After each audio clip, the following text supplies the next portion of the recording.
kata Imam Ghazali adalah qillatul anam, menyedikitkan manusia. Dalam arti apa? Jangan ikut urusan yang bukan terkait dengan kita. Jangan urusan orang, rumah tangga orang kita mau urus.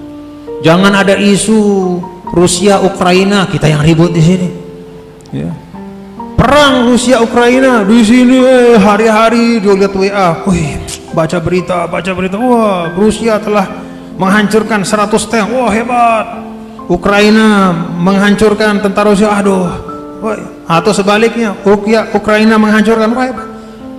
Apa maslahatnya? Berjam-jam komentar tentang sesuatu yang jauh ya. Kalau saja berjam-jam itu digunakan untuk membaca Al-Quran, kalau saja berjam-jam itu digunakan untuk mengokohkan persaudaraan, bersilaturahim dengan tetangga, atau kalau orang tua kita lagi jauh kita datangi untuk berziarah, waktu-waktu kita itu lebih baik. Qillatul anam, jangan ikut campur sesuatu yang bukan urusan kita. Macam-macam bentuknya, termasuk ya mohon maaf kalau urusan politik, kadang-kadang yang didukung sudah damai, yang mendukung masih saling ngintip ya, padahal yang didukung sudah ketawa-ketawa, sama-sama makan satu meja, sama-sama.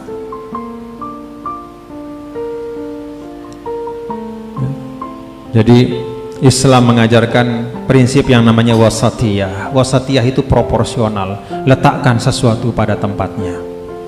Kalau ada kontestasi politik, begitu selesai ya sudah selesai. Kalau ada misalnya persaingan ekonomi kita, misalnya kita katakanlah kita mengajukan penawaran, kemudian ada tetangga kita, teman kita mengajukan penawaran, lalu penawaran dia yang diterima, ya sudah selesai. Jangan lalu kita bermusuhan. Jadi letakkan sesuatu pada tempatnya, jangan diperpanjang, jangan menjadi dendam, cukup. Kalau ada yang perlu kita kenang adalah kebaikan-kebaikan, kalau ada yang perlu kita perpanjang adalah ingatan kita tentang ilmu yang bermanfaat. Apa yang disampaikan, katakanlah misalnya kita dengar nasihat dari orang tua kita hari ini, jangan habis hari ini, bawa terus sampai tahun depan, sampai 10 tahun yang akan datang. Nasihat orang tua kita itu yang kita perpanjang. Jangan urusan-urusan politik, jangan urusan-urusan persaingan dunia, udah selesai. Itu sikap yang diajarkan oleh baginda Nabi besar Muhammad sallallahu alaihi wasallam.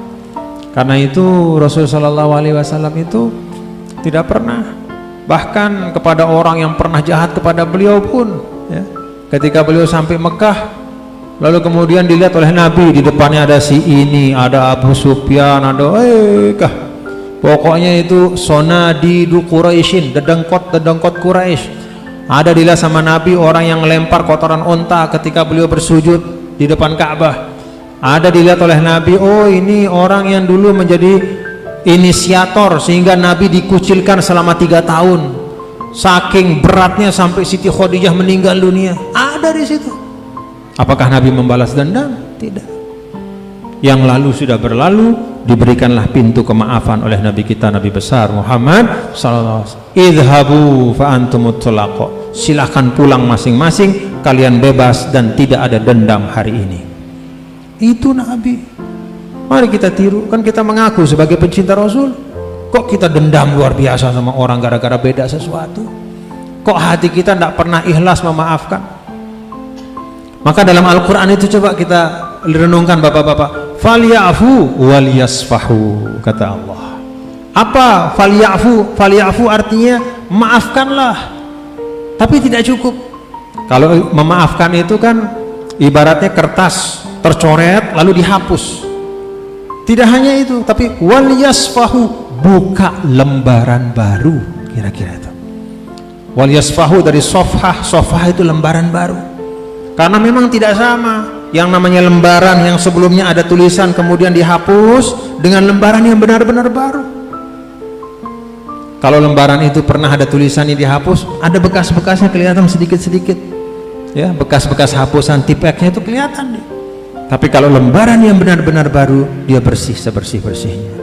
Kita diminta oleh Allah dalam ayat ini untuk belajar tidak hanya memaafkan, tetapi juga membuka lembaran baru. Siap Bapak-bapak Ibu, kita buka lembaran baru.